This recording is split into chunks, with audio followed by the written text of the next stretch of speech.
And we are live. Welcome to the NBA Strategy Show. It is Thursday, February 24th. I am Josh Engleman. I am joined by Adam Scherer, and we are here to finally break down another NBA slate after a week off for the All-Star break. It's going to feel nice. 7 games on this one. Be sure to hit that like button, subscribe to the channel, hit the notification bell so you know when everything goes live, and give a shout out to No House Advantage, the presenting sponsor of this show.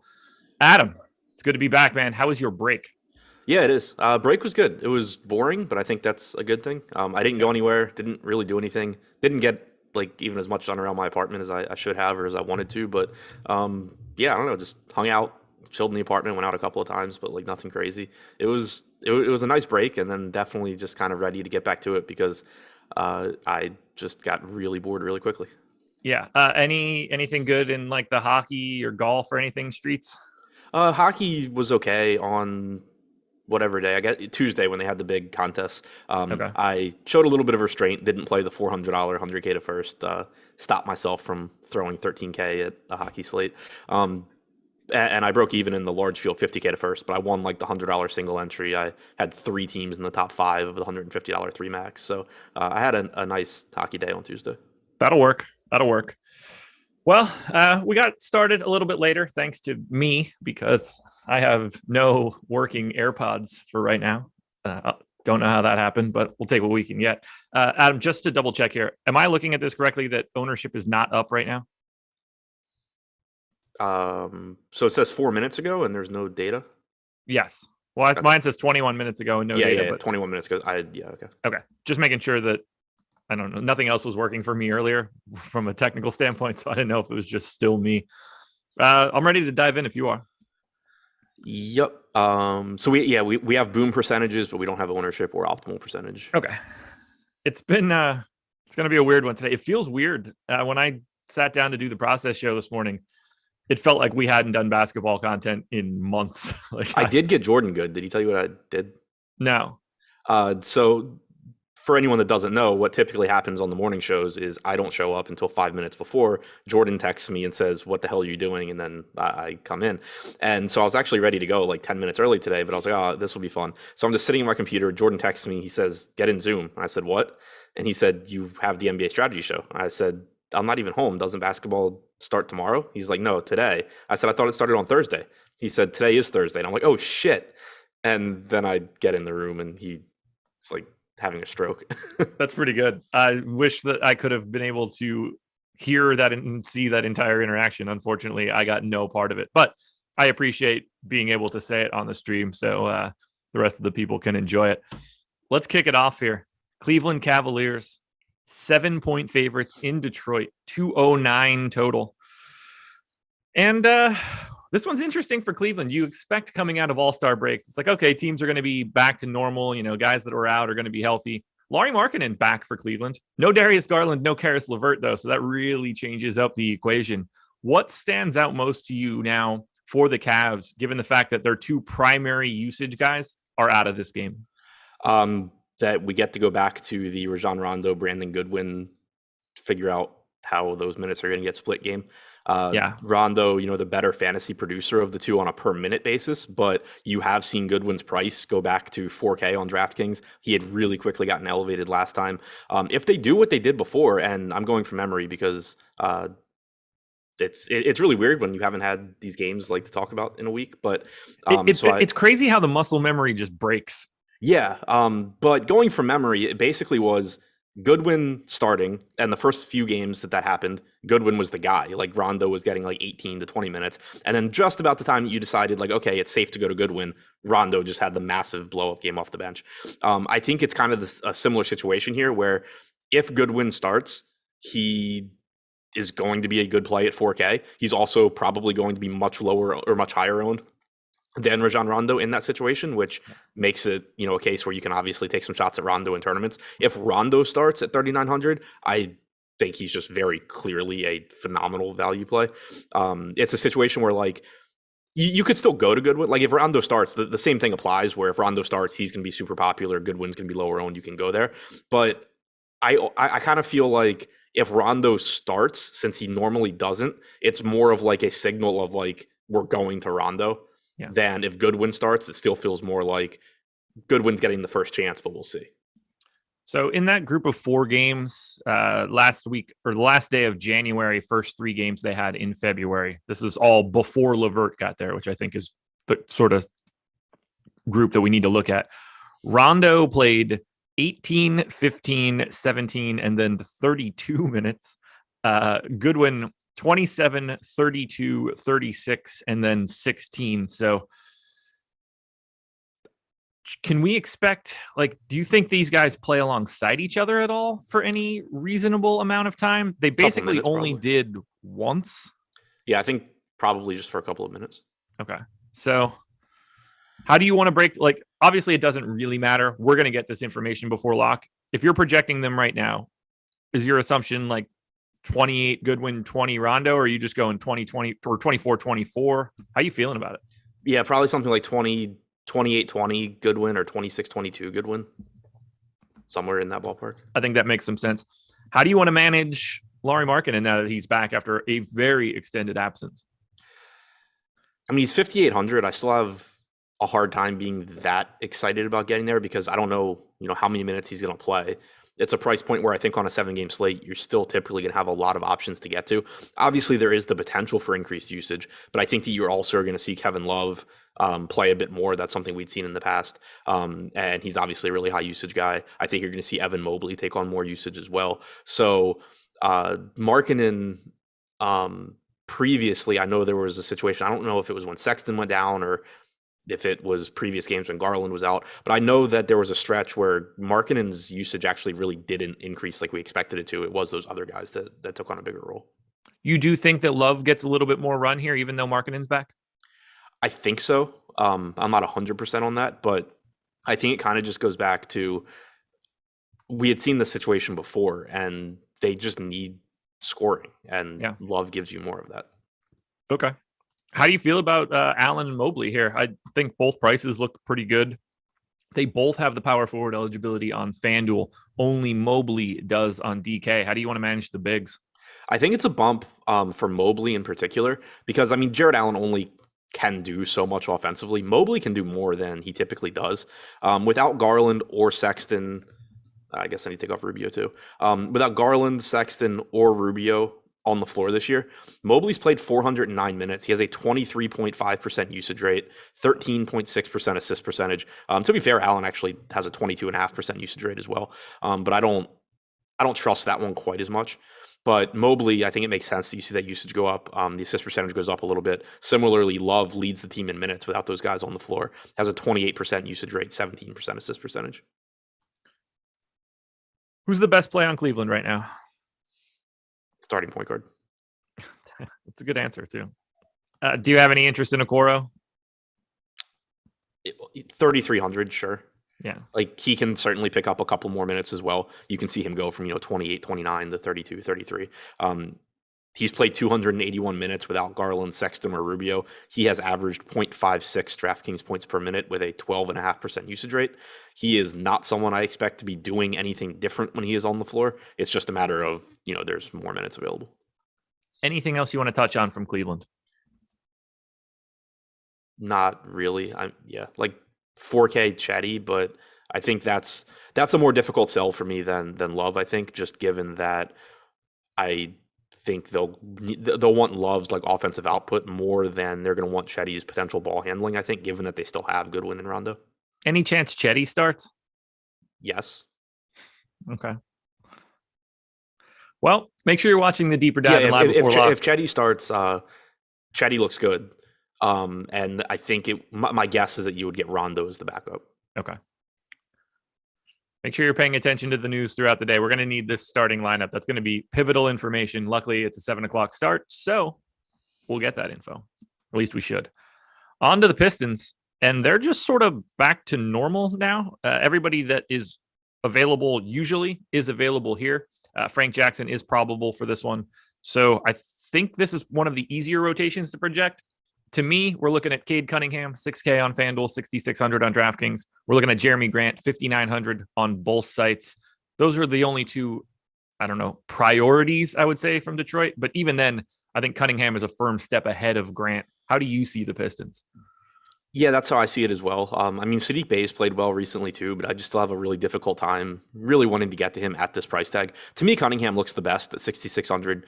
If you Yeah. want to take some shots at $3,400 Marvin Bagley, that is fine as well. But this is still a really difficult matchup for Detroit. We know Cleveland's very, very good defensively. I don't see a whole lot here between the matchup and the fact that Detroit is essentially fully healthy. Yeah, I don't see much else here. It doesn't feel like the day that I need to take shots on Stewart or Joseph or the Yeah, rest of the slop, whether or like not and I do think Cunningham is a little bit underpriced, but yeah, agreed. Anxious to see how he looks coming out of the break. Always the rookie wall type discussion. yeah, Maybe a week off is going to be helpful there. he didn't really have a week off though, but still. I mean, he's not playing and practicing in the same sort of way. I'm sure Yeah, playing in the rookie sophomore game or whatever the hell it's called now is pretty easy.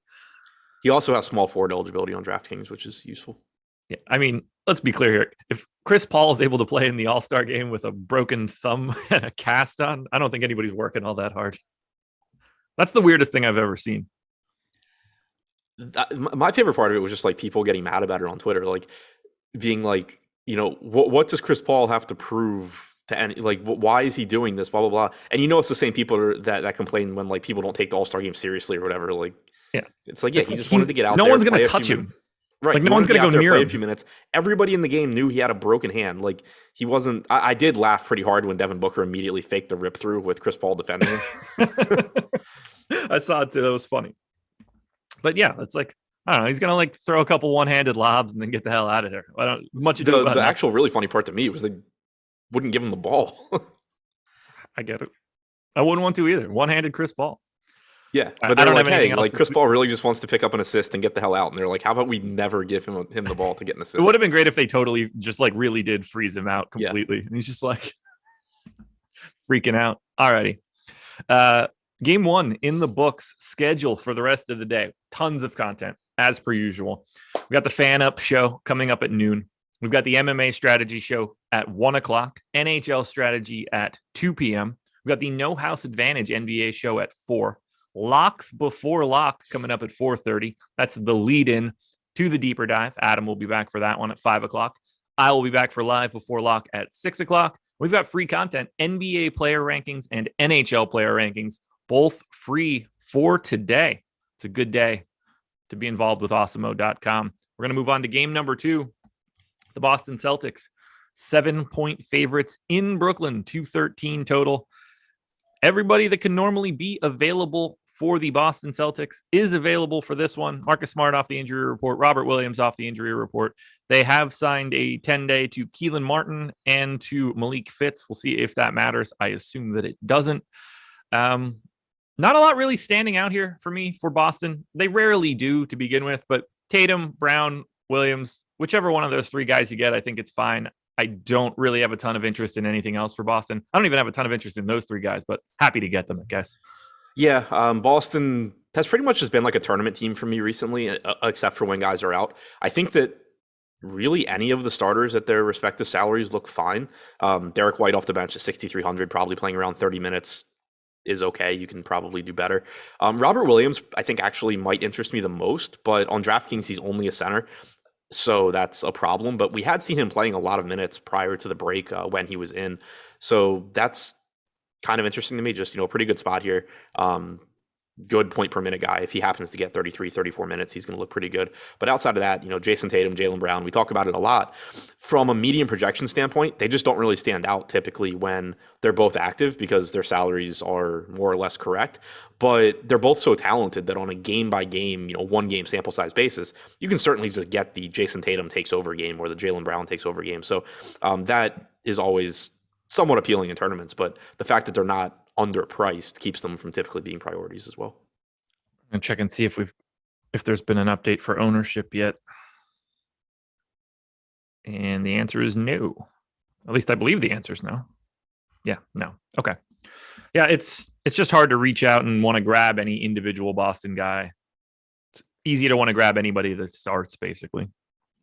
Marcus Smart, Marcus Smart's 6,900 on FanDuel. That's going to be a real tough sell today. I don't have anything else. Was a selfish move on his part. Chris Paul doesn't owe anybody that didn't make the All-Star team the chance to get on the All-Star team. If he wants to play in the game, it's his prerogative. Yeah. And look, are you really all that proud of yourself when you're like the fourth injury replacement? Right. I mean, like, yeah, I'm sure whoever it is would have had fun, but who knows how many more times Chris Paul's even going to be there or have that opportunity or He doesn't whatever. have to ever play in that game. That could be the last one. Right. Like, obviously it mattered to him and he wanted to play in it. So given that he wanted to play in it, he doesn't owe it to anybody else not to. Yeah, I mean, he could have had a broken leg. Chris Paul would be out there in a wheelchair. Let's go to Brooklyn now. This team, I'm really sick and tired of. So it's a home game. No Kyrie, at least for right now. Keep an eye on it moving forward. But we have everybody else for Brooklyn in. Well, everybody else that normally is around. No Kyrie Irving, no Kevin Durant, no Ben Simmons, no Joe Harris, no Goran Dragic. Arguably the 5 best players on the Brooklyn Nets not available for the Nets today. Certainly 4 of the 5 for sure. So is there anything here that's actually good? So we finally got the Patty Mills game last time out, obviously. Yeah, that was really fun. We talked that one right into existence. Yeah. So, I mean, he's 5,300. It's the same thing with Patty Mills, I think, that it was previously. Like, he's a scoring dependent $5,300 guy with favorable positional eligibility. He's going to play a lot of minutes. If his shot's falling, he's going to get plenty of opportunities. The floor is that if his shot's not falling, he's not going to be doing much of anything else. Even in this last game, he had 3 assists, 2 rebounds, 4 steals and a block, and he shot 8 for 14, 5 for 7 from 3. So it's like the exact same thing to me. I'm not looking at it saying like, oh, Patty Mills was more involved, like his role changed, he looks better. That's what it looks like when Patty Mills makes shots and gets some defensive stats. And what it looks like when he doesn't is he gets like 12 fantasy points. So pay attention to the ownership there. I think he's a pretty volatile option, which can be good at low ownership. Yeah. At center, you only got 18 minutes last game from Drummond. You got 28 from Marcus Aldridge. I think that is like, I think I'm not saying that you're always going to get 28-20 splits or something in Aldridge's favor, but you certainly could. I think expecting it to be like 24-24, 22-22. Something like that is pretty reasonable. At 4,800, that makes Aldridge look pretty good, I think. Yeah. This team, DraftKings, really, like everybody at DraftKings, go ahead, pat yourselves on the back. True genius move here. There is not a single person on the Brooklyn Nets that I've projected to play minutes today that has point guard as an eligibility. Yeah. So, what are we doing the here? only point guard, Kyrie Irving and Ben Simmons are your only options. Incredible. Can we just make Patty Mills the damn point guard, please? What are we doing here? Make Seth the point guard. Either one. Either one. I don't really care which one it is. One of them needs it. Seth Curry's not going to be the small forward for this team when Kyrie's out. I promise. There's just no priorities here. I don't know what's like.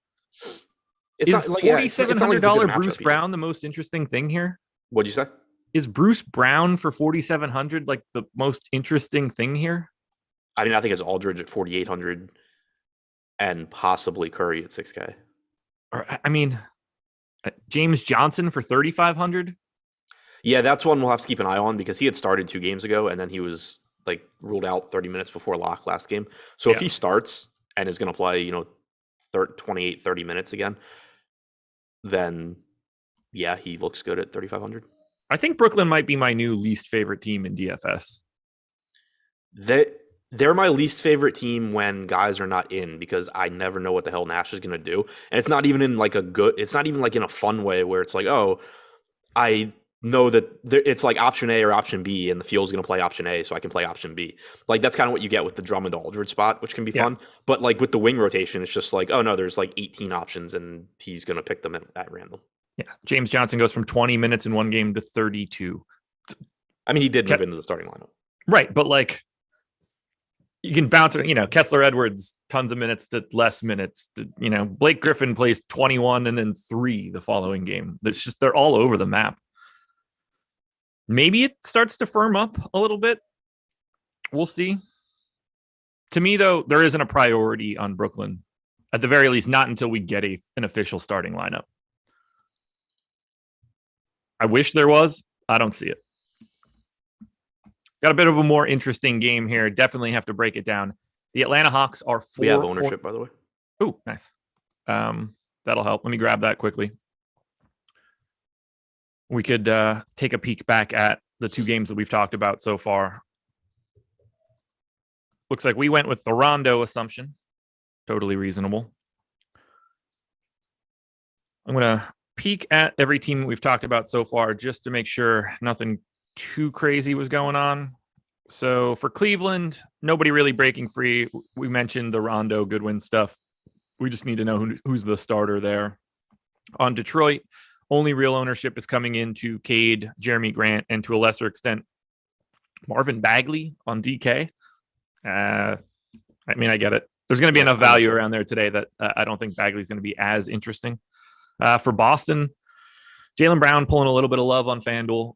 He's only 7,900 there. That price tag looks pretty good. No real priorities coming out of Boston as we expected. And then for Brooklyn, highest owned guy on DK for the Nets is James Johnson, as we mentioned. So if he is in the starting lineup, he's going to look like a pretty good value play. No other priorities, and it's just a bunch of guys that are like 8 to 12% owned, which is pretty much exactly what we expected as we broke that game down. So let's go to Atlanta. 4-point dogs, 235 total. John Collins doubtful for this one. So I assume we're going to see what we have been seeing lately, which is Clint Capella playing normal center minutes once again. And his price doesn't appear to be a problem. 6,100 on FanDuel, 5,800 on DraftKings. Trae Young, DeAndre Hunter, Bogdan Bogdanovic for 5,400 on DK, Herter, Gallo. There's just like 10 to 15-ish% ownership on all of these guys. And I don't have a problem with it. Bulls defense, bad. Second biggest total on the day here for this game. I like getting to a lot of Atlanta. Yeah, same boat for me. I mean, you mentioned Collins being out off the bat is a benefit for Capella. 8 games this season without John Collins. Capella's averaged 29.8 minutes per game. You've seen it, recently going into the break. I think you expect him to play around 30 minutes here. He's averaged 1.2 DraftKings points per minute in those games. Makes him look very good at 5,800. Trae Young gets a usage bump without John Collins. The assist percentage takes a little bit of a hit, but his per minute production goes up somewhat, and the ceiling I think is certainly higher when you're talking about the higher usage rate. In the 7 entire games that he's played without Collins this year, he has a 37.5% usage rate and a 47.5% assist percentage. In the actual total minutes that he's played without Collins on the floor this year, he has, I believe, a lower assist percentage, but the usage rate is still in the same ballpark. He has 39.3% assist percentage, but a 37.3% usage rate, 1.5 DraftKings points per minute. So pretty favorable price tag for him. I think Capella and Young are the two very clear priorities for me. But then when you get to that group of Bogdanovic, Hunter, Gallo, Herter, there's a very good chance at least one of those guys steps up and has a good game. From a median projection standpoint, I think they're all basically correctly priced. Yeah. But it's a situation where there's a lot of volatility because the closing lineup is basically going to be Young, Capella, probably Hunter, and then 2 of Bogdanovic, Gallo, Herter, probably depending on how they're playing. So you get a situation where from a median standpoint, they look basically correctly priced, but that's because from a median standpoint, you're potentially leaving like 4 or 5 minutes off of what they're going to play tonight. Yeah, I'm a real big fan of looking at this team today. Capella, easy to get to. Trae Young, 9,800 on FanDuel, 9,900 on DraftKings. To me, very easy to get to. Bogdanovic's price on FanDuel is probably the only real impediment that exists here. He's 6,700. That's just a little bit too healthy for me. Still like him for sure. We don't have any ownership going to him at 6,700. So maybe a decent pay up to be contrarian option, but Atlanta just stands out. When there's no Caruso and there's no Lonzo Ball for Chicago, their defense is bad. I think they're 20th in the league right now. They were quite a bit higher when those guys were healthy. So they might even be worse than 20th just looking at it. So I think that's why we see that 235 total. A lot of guys on Atlanta looking pretty good. If you had to prioritize one person here, is it Capella? It's between Capella and Young, given the pricing and just the fact that there's always a million high upside guys at Young's price tag. I would say Capella number 1. Okay, that works. And definitely don't look and care what Clint Capella did 15 games ago because this is purely because John Collins is out, which has been like a 3-game thing. Yeah. I mean that. And why are we talking about Capella not having upside? Like he's averaging 1.2 DraftKings points per minute in the games he's played without Collins this year. For the season, he's averaging 1.1 DraftKings points per minute. He still has upside. Yeah, even if you want to say, if you want to be ultra pessimistic, 1.03 FanDuel points per minute over the last 30 days. That's a low number. He's still a fantasy point per minute guy playing, I don't know, 30 minutes, 32 minutes in a ultra competitive game. Against Chicago, like Capella being out there against Vooch for most of it makes sense. I don't know. Yeah, you need rebounds and blocks from Capella. Fortunately, that's what he does. Right. Like his boom today at 5,800. That's 39 fantasy points. If you don't see a world where Clint Capella can play 30 minutes today and score 40 DK points, good luck to you moving forward. Yeah, he has a 24.8% rebounding percentage without John Collins on the floor, and he averages 2.3 blocks per 100 possessions. Yeah. So, the fact that he doesn't score a ton of points or get assists doesn't matter that much. No. Love it. Love going to Capella today. And then we go to Chicago. Bulls team still without Ball, Caruso, Patrick Williams, Dosunmu in, Zach LaVine in, Tristan Thompson in, newly minted Chicago Bull. Not in the salary file, at least not when I started the day. We'll see if he gets added or if he's even eligible here. Highest owned guy in this game is Zach LaVine at 14% on FanDuel, where he's 7,900. Obviously a fantastic price. Happy to go to Zach LaVine there. No one else for the Bulls is north of 7% ownership. And for the most part, I agree with it. What do you want to do with Chicago? Yeah, I mean, the pricing here is just sort of difficult.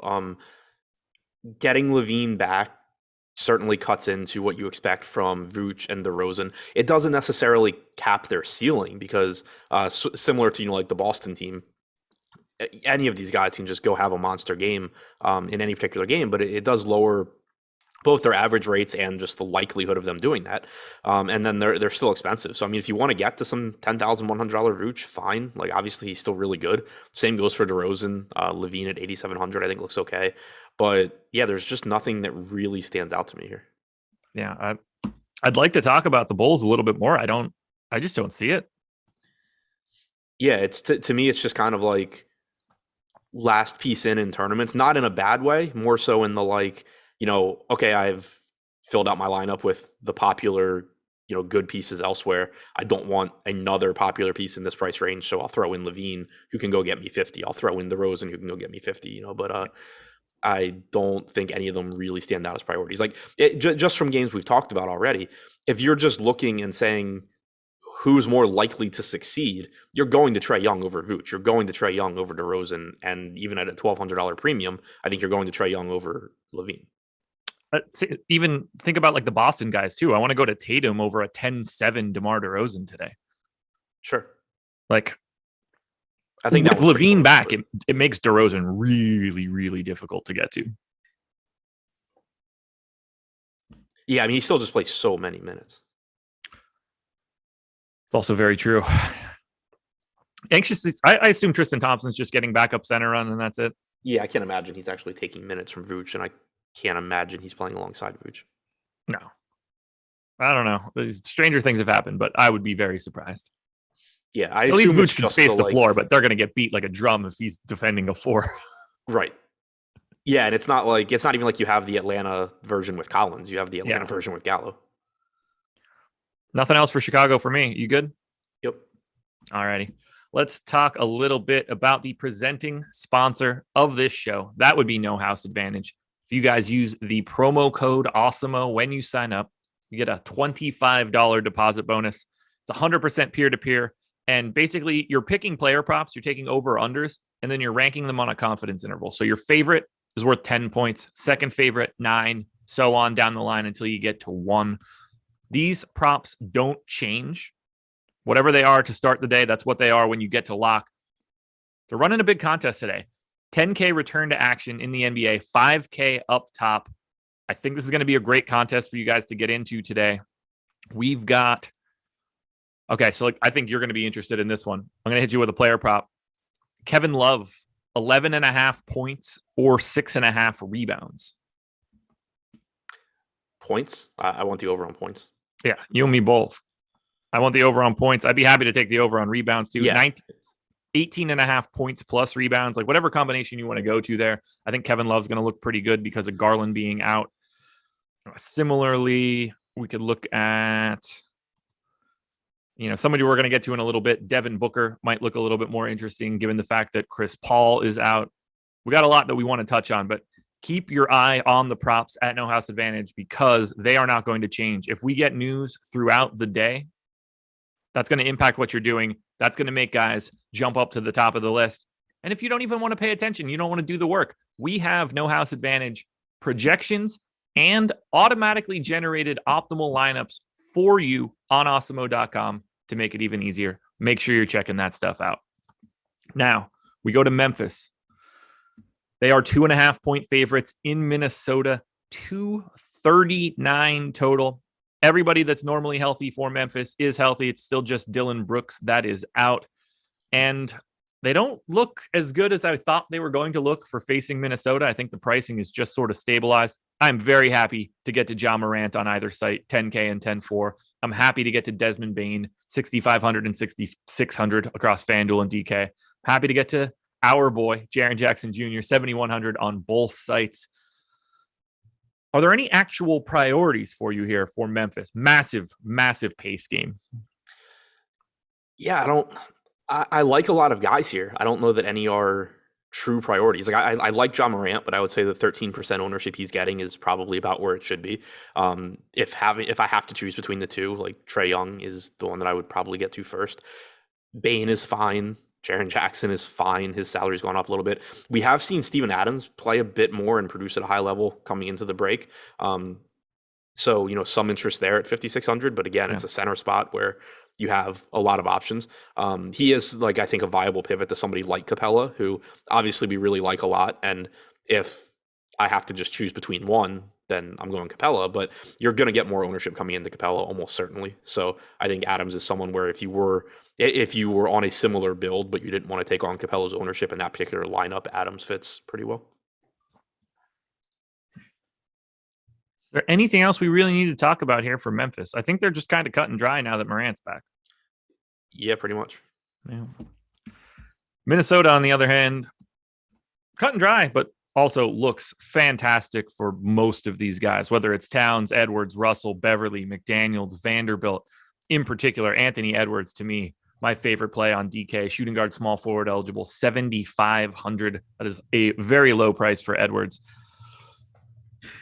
Do you have a specific guy you're looking at for Minnesota, or is this just one of those things where you're happy to get any of these guys that are playing 24 minutes or more? I mean, somebody like Jaden McDaniels today, 3,600 minutes have been up as of late. Yeah, I'm happy to get any of the main six guys. I mean, obviously different levels of happiness. Like Towns, Russell, Edwards, Beverly are the ones that I really feel good about. And then if I end up with some Vanderbilt or McDaniels, that's fine as well. But I think that 5K Beverly looks good. Like I expect him to play around 30 minutes, assuming he can avoid fouling a lot, which, there is plenty of risk of that here. But he should play around 30 minutes if he can avoid that. He's around a point per minute guy, and he's only 5K. So I think that looks really good. Towns at 9,800 looks good. Just a pretty fair price tag for him. Edwards, like you said, the salary on him dropped a bit. He's only 7,500. 40 games this year for Edwards where Russell and Towns were both active. He's averaged 1.13 DraftKings points per minute in about 35 minutes per game. Makes him look pretty good at that salary. Russell is actually a little bit more expensive. That's who I normally get to the most from this team. I still think he looks good, but you're basically getting the same average production and a couple minutes less on average than Edwards. So I actually like Edwards a little bit more now than I normally do compared to Russell. Plus additional flexibility on the position for Edwards, shooting guard, small forward, gets you into 5 of 8 on DK. Very helpful. I just want to get to a lot of Minnesota today. Not that I'm like trying to target Memphis, but this is a fast-paced game. 239 total is the biggest on the slate. That's just where, to me, this is the easiest game. I don't want to say the easiest game to target, but we've got Memphis I've got Memphis as the number 4 team in pace. I've got Minnesota number 2. This is just going to be a track meet. I want to have as much as I can because I think there's going to be more fantasy points in this one than any other game on the slate. Favorite play from Minnesota? Probably Beverly. Interesting. Okay. Which really scares me. Sure. I got it. I mean, it's just I think they're all pretty close. Beverly is the, I think, best value out Okay. of them. Better than McDaniels. Yeah, I think so. Okay. Edwards, I think, out of the like main three guys, Edwards is probably the easiest to get to because of the positional flexibility. I think Towns actually looks a little bit better at his salary, but he's only a center, so obviously you have to factor in the opportunity costs as well. Anything else for Minnesota? No, it looks like a good team. I wouldn't play Vanderbilt and McDaniels together. Okay. To I don't Phoenix think we those go. two are ever closing at the same time. No, absolutely not. Well, actually, if Beverly is fouled out, they could. Russ. No logical way that like. Well, no, it's got to be step two. If Beverly doesn't close, they're probably closing with both of Vanderbilt and McDaniels. Yeah. 9.5-point favorites for Phoenix in Oklahoma City. I already don't want to talk about Oklahoma City, but we're going to get there in a bit. Big news out of Phoenix. No Chris Paul for the foreseeable future. So they also don't have Cam Payne, which is a bit of a problem for Phoenix. I don't think it's going to matter, but they do get Landry Shamet back, which is helpful. Devin Booker projected for 39% ownership on FanDuel, 33 on DK. Aaron Holiday getting the biggest bump here. Flat minimum on FanDuel, 3,700 on DraftKings. He's around 30% owned. We're seeing Mikal Bridges get a ton of ownership on FanDuel at 5,500. I think we're probably on the same page that Booker and Holiday are the two guys that stand out the most. How much more do you like Booker here with no Chris Paul? When I was digging through things earlier today, I didn't really see a gigantic change in his rates. Yeah. So without Paul on the floor this year, Booker's played 487 minutes. He's averaged 1.25 DraftKings points per minute, 33.5% usage rate, 26.1% assist percentage. By comparison, with Paul on the floor, obviously a lot more minutes for Booker. He's played, where'd he go? He's played like almost 2,600, but a 30.7% usage rate. So that's like 3 points lower. 18% assist percentage is like 8 points lower. 1.21 DraftKings points per minute is a little bit lower as well. I do think that Holiday, presumably being out there, like he is a ball handler. He can have the ball in his hands, but I think that you still see a bump for Booker in that, at least at times where it matters. Like down the stretch, I think Booker just is going to be dominating the ball, which means more assists and more usage most likely. If he's in down the stretch, because Oklahoma City is crummy. So assuming Holiday starts, what do you want to do with him at 3,700? Play him. Yep. I mean, like he's not the kind of guy that, God, I hate saying this. He's not the kind of guy that you're super concerned about putting up enough raw points that you can't win without him, but he certainly could if he's starting, and playing 28 to 30 minutes here. But even if like at 3,700, he's still a very good point per dollar value. And as we've seen already from some of the teams we've talked about, this is a slate where I think there's a lot of like good contrarian plays to be made at the like upper mid range. So it's not necessarily one where I think I have to be going to some, random $3,700 guy to get away from Aaron Holiday, when I can just, in individual lineups be pivoting from Trae Young to Ja Morant or Trae Young to Jaylen Brown or whatever. Like there's a lot. I think there's going to be a lot of different paths you can go with higher tier guys. Okay. Do you want to take a shot on Elfrid Payton today? You can. Like if you're not playing Holiday, that makes some sense. Like he's 3,400. We know he's a good point per minute guy. It's basically the Brandon Goodwin / Rajon Rondo situation all over again. Yeah. We're assuming Holiday starts. It could be Payton, but or it could be Shamet. But yeah, Payton, Point Booker could make an appearance here today. Yeah, like it shouldn't surprise. It's not shocking if they just go, if Shamet just replaces Paul.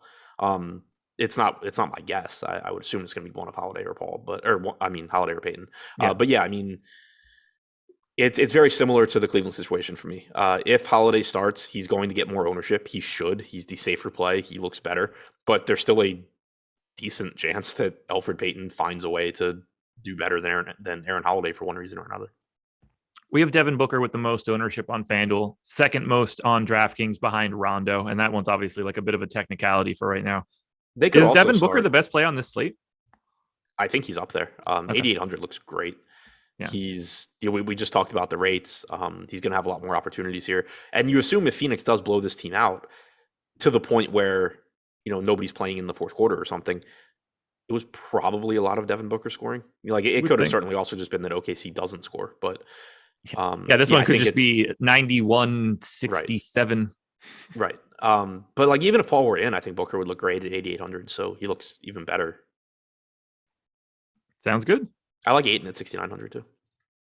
Me too. And then we go to Oklahoma City, a team that I legitimately cannot stand. It doesn't get any better today. Shai Gilgeous-Alexander is back in the lineup. No idea what he's going to do from a playing time standpoint. I'm sure he's not entirely sure what to do with a game after the All-Star break that he has to be in. Lou Dort out. Kenrich Williams out. Jeremiah Robinson-Earl out. Ty Jerome out. Mike Muscala out. Is there anything here outside of Shea that we actually want to play today? Unfortunately, the answer is yes. I just don't want to talk about it. Yeah, I mean the Roby and Wiggins pieces, I guess. Yep. Just to clear something up in chat, somebody said that there were conflicting reports on Cameron Payne. Cameron Payne is out. I don't remember which one of the sites tweeted yesterday that he wasn't, but he is. He's like, I'm looking at the injury report right now. Yeah. I'm sure it's a distinction that's on FanDuel or DraftKings, and that's the problem. No, it was one of the like Twitter accounts that like people use for news. Okay. Just like was like Cameron Payne not on the injury report like 5 minutes after he was ruled out. Amazing. Who's the best play on Oklahoma City? Roby. I was going to say Wiggins. That was going to be my second answer. I mean, although $8,900 Shea looks good. Yeah, Wiggins just sucks. He does. Like Roby at least does things when he's on the floor. Yeah. Nothing looks good. I think Shea, Wiggins, and Roby are the three that I would like to play. I don't have much interest in Giddey or Baisley right now. Now that Shea's back. It is worth noting that, and we had pointed this out before, but Giddey's back to playing 33, 34 minutes because, as usual, NBA coaches lie a lot. He's Giddey also 8,400 with SGA back, so you can go ahead and pretty much skip him today. Yeah. I do like, I mean, not that I care a whole lot about correlation in basketball, but if you happen to be getting some SGA Booker lineups, those are going to be pretty appealing if this game is competitive in the fourth quarter. Yeah. And you're not really committing all that much salary in that combination either. No, it's more so just that like the roster spot still. Like you're probably not getting Trae Young with those guys. If you do, you're not getting, any of the other potential pay up options. Is there anybody else we should be looking at for Oklahoma City that could fall into time that we would like to get to? Is it Poku Day by any chance? Still could be. I mean, you still don't have Ty Jerome. You still don't have Williams. You still don't have Dort. So last game, you got like 30 minutes from Poku. Certainly doesn't have to get there again, but he played 30. Teo Maledon played like 30 as well. He's 4,100. I don't mind taking that shot in some lineups. It's not anything that I'm super confident in or really going out of my way on, though. Okay. Anything else here for Oklahoma City? I do think it's worth noting that Isaiah Roby actually played a ton last game. So he got 29 minutes, but he also lost like almost 5 minutes to foul trouble in the second quarter. He basically was playing like true center minutes. Which means that he'll probably play like 12 minutes today, and they go to some other made-up name, Dassel. Derek Favors gets 26. Yeah. It's not fun. All right. Speaking of not fun, the Golden State Warriors, 9-point favorites in Portland, 223 total. All-Star game MVP and general asshole Steph Curry. Didn't need him going for 50 because now I have to scar my body. He is 9,300 on FanDuel and 10-2 on DK. I think he looks pretty good at the FanDuel price. I could take or leave that DraftKings price. The guy that we need to talk about here, I don't really know what to do with him from a minutes perspective, but evidently Gary Payton is going to be starting for this team. He is projected for 22% ownership on DraftKings at 3,400, 15% on FanDuel at 4,200. What do we do with Payton? I think that's the place we need to start. You put him in your lineup and then you pray that Steve Kerr doesn't do what Steve Kerr does a lot and screw you over. The thing that I really like about Payton is that he's not scoring dependent. Like obviously he's really, really efficient because he scores at the rim, and that's basically it. Yeah. But he rebounds well for a guard. And so when you take somebody like him and you put him on the floor with the starters, I'm actually not overly concerned about his production. He's played 513 minutes alongside Stephen Curry this year. He's still averaged 0.97 DraftKings points per minute, only a 15.9% usage rate. Guys like that moving from the bench to the starting lineup actually make me feel a little bit better because he can just stand in the corner on offense, basically. I mean, that's a terrible comparison for Gary Payton, but like the point being, he doesn't need to be a focal point in this offense. He never is, and he still produces. So I really like him at this salary. The matchup obviously is really good as well. The only potential issue you run into is that Kerr just runs a shitty rotation, but you can't really be expecting that going in, I don't think. How many minutes do you expect him to play? I don't know what to give him. I gave him 24 to 26. Okay. I gave him 24. I don't think going to make him like an 8x projection, basically. Yeah, like I like him, but I don't know if I like him at 22% ownership. I think we have a lot of guys in that range today. I think he's better than most of them, though. Like, he's a much better point per minute guy than Aaron Holiday. He's a much better point per minute guy than Aaron Wiggins. Yeah, like I mean, do I think he's the best one in that group? Probably, because there's certainly minutes upside. He could play 30. Right. I don't think that's even close to happening, but it could. Like, the minutes are there. It's a great matchup for him. I mean, he takes 52% of his shots at the rim. That's a 99th percentile outcome for combo guards. Might be a little bit easier to get to the rim today. No use of Nurkic for Portland. No centers in general for Portland. Brendan, whatever the hell. He's 6'8". Not exactly going to be stopping people the same way Nurk would. So actually looks pretty good for Peyton. What else do you want to do with Golden State? Because to me, I have no idea. Yeah, I mean, so Curry's obviously always fine, but the same caveats that we always talk about apply. Yeah. He's pretty scoring dependent for someone in that price range. Like, when you look at Trae Young for $300 less, you can expect Young to have a usage rate like probably 5 points higher and an assist percentage that is like double digits higher on average. So that's kind of the problem you run into. Similar with somebody like John Morant. Curry obviously doesn't, rebound at the same rate as bigs in this price range. So that's the issue. The upside is that, you saw it in the All-Star game. When Steph Curry starts making threes, like, the world just stops and he just scores 100 fantasy points. So there's always that kind of ceiling, and his limitations keep his ownership down. Typically, he gets maybe more ownership than he deserves in the sense that, like, people know to click Steph Curry's name, but everyone's good enough at DFS at this point that, or most people at least, that it's not like you see Stephen Curry getting similar ownership to Trae Young, because Young is clearly the better option. So Curry in tournaments is always fine. Same can be said for guys like Clay. Looney at 4,400 is somewhat interesting to me. Only a center on DraftKings, so that's a bit of a problem. But I think you certainly could see him get 26 minutes or so against a Portland front court that has essentially nothing. So I think Peyton's the priority. I think that mixing in some Curry, Thompson, Looney is fine. Okay. Yeah, Curry for 9,300 on FanDuel, to me, very clearly the best option you're going to find. That price tag is actually functional, but for Golden State, just cross your fingers and hope you get that guy right today. That's the biggest question mark. Also, Curry, I hate you. And then we go to Portland. Yeah, do you know what your tattoo? Nah, Laffy and I have to do a show together or something and talk it through. Right now it's looking like I think Laffy's going to request MVP'd, and that one's going to sting both for real and for fake. So I don't know what it's going to be, but I think that is the most likely scenario and kind of fits across the board. It would have been like if Embiid had a bigger game, it would have been obviously that. Yeah. I don't know if Curry makes the most sense, so we'll see. So for Portland, this team is something else. So Nurkic is out for the rest of the year, I would imagine. Although he might want to try to get back because he's a free agent at the end of the year.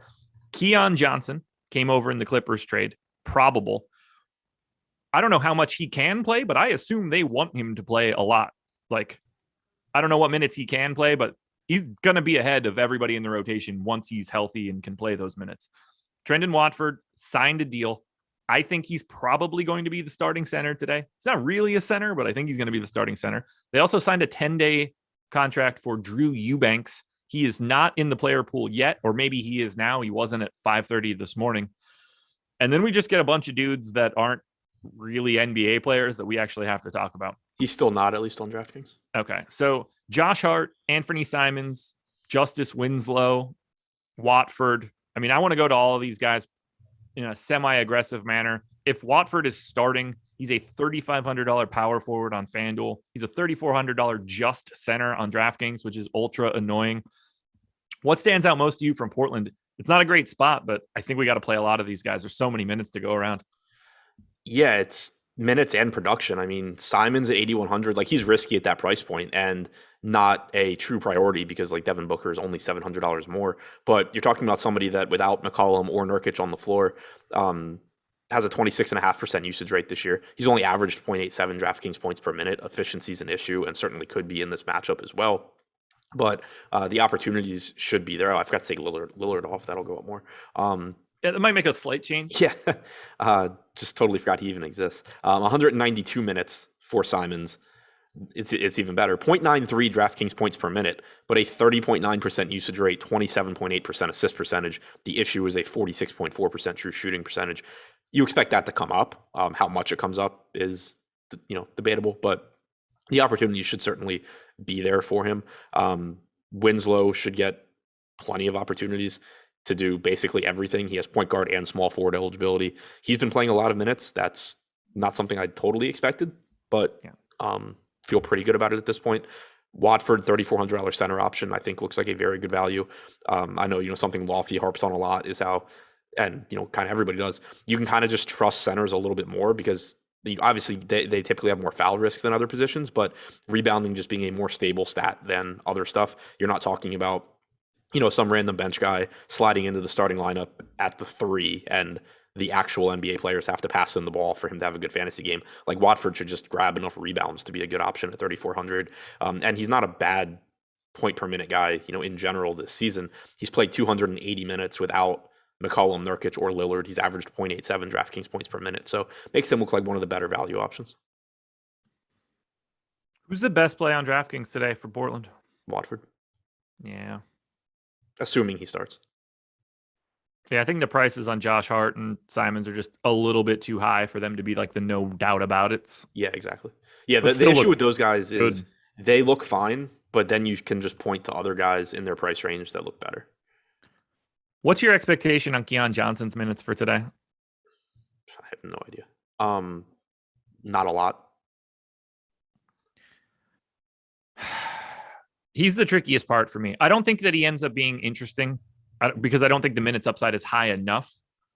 But if he were to get 24 minutes at the flat minimum, like I think they want him to get that playing time.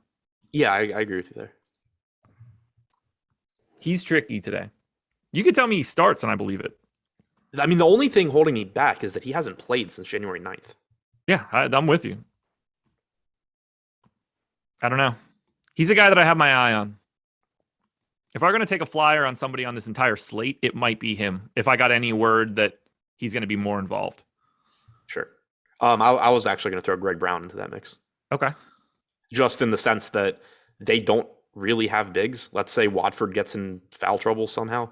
Obviously, I guess they have Eubanks, but who knows where they're prioritizing him. Like Brown, has been in their rotation playing 16 to 18 minutes. He's not a bad point per minute guy. I was going to throw him in as kind of the random dart throw 3,200 that could do well.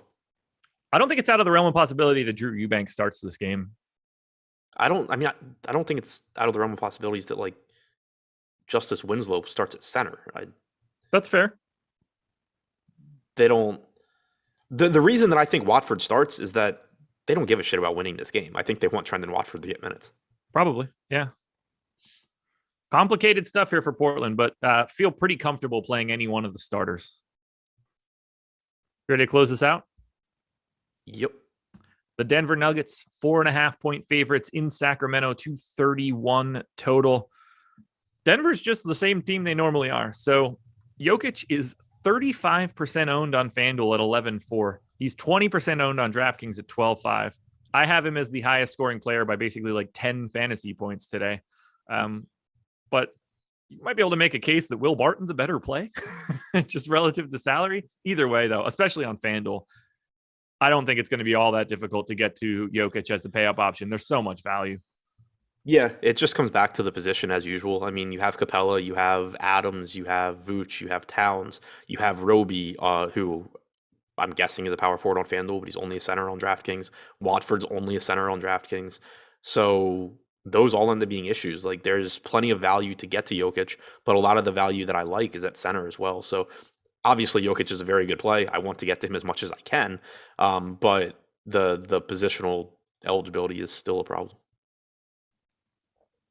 How do you feel about Barton, Gordon, Monty Morris? Anything else here for Denver? Barton, I think, looks fine. I don't see a whole lot else. Somebody said the Blazers are in a playoff spot. They care. They just torpedoed their team and made up fake injuries for two of their main pieces. Can you imagine thinking that the Trailblazers were in a playoff spot and that they cared and they were like, you know what we're going to do? Not play Damian Lillard and trade CJ McCollum and then rule out Yusuf Nurkic. And Eric Bledsoe. Yeah. And trade for Joe Ingles, who will not play again this season, nor will Nas Little. I mean, they're missing like their best 7 guys. Yeah, they don't like. They're 9 games under 500 and doing what a team 9 games under 500 should do, as opposed to blowing it, as opposed to trading everything away for Domantas Sabonis. Yeah, it's like, are they going to be mad if they back into the play-in? Probably not. Right, but they're like very obviously not trying for it. No. Per 538, they've got a 6% chance to make the playoffs, and they're expected to finish 34-48. Good luck. And then we go to Sacramento, another team that is basically at full strength. And I don't know if that's a good thing or a bad thing. Davion Mitchell in, Jeremy Lamb off the injury report. Highest owned guy is Domantas Sabonis, 9K power forward center on DraftKings. Only De'Aaron Fox crests the 10% ownership mark. Only Harrison Barnes gets anything of value from ownership. I think those 3 guys are the only guys that I would really want to play from Sacramento. Yeah, Sabonis is kind of all that I really see. You know, obviously any of Fox, Barnes are okay, but Mitchell and Lamb coming back, I think make somebody like Dante DiVincenzo very risky. Makes, you know, Holiday, not that people are really clamoring to go to Holiday anyway, but certainly makes him riskier. It's hard to think Davion Mitchell's getting enough minutes to really be relevant. Fox and Barnes, I think, are both fine at their prices, but there's just guys that I like more. Sabonis has been productive since coming over. You know, I don't love the spot, but he's 9K flat, which is pretty nice. Probably playing 34 minutes or so. He's averaged 1.26 DraftKings points per minute since coming to the Kings. So I think he's the first guy I get to here. Yeah, I agree. And like, I don't know, Fox is fine at 8,600 and 8,300. Other like this, it's not that appealing of a game. Denver plays slow. Sacramento's weird. I don't have much else that I want to say about Sacramento. No, just too many competent players, basically. Who's the best play on the slate? Booker, Young. Yeah, probably. Anything else you want to touch on here? We're done, man. No, I think it should be a pretty fun slate. I like slates where like there's obviously some value that's better than others, but I like when, you know, there's at least some options. You know, you're not just forced into playing like 50% on Quentin Grimes or fading him and losing all your money. But that, you know, there's also guys at the top. Like you have to make decisions there where it's not just like, oh, everybody's going to just jam this one piece of chalk and then Jokic. You know, there's a lot of options. So I think it looks pretty fun. Probably going to be a really high scoring one. Injury video, GPP videos, deeper dive for you? Yep. There it is, everybody. Thank you very much for joining us. It's good to be back. It's good to be talking basketball again. Keep your eyes peeled for all of the content we have throughout the rest of the day. And thank you to No House Advantage for sponsoring this show. Good luck, everybody. We'll see you later. Adios.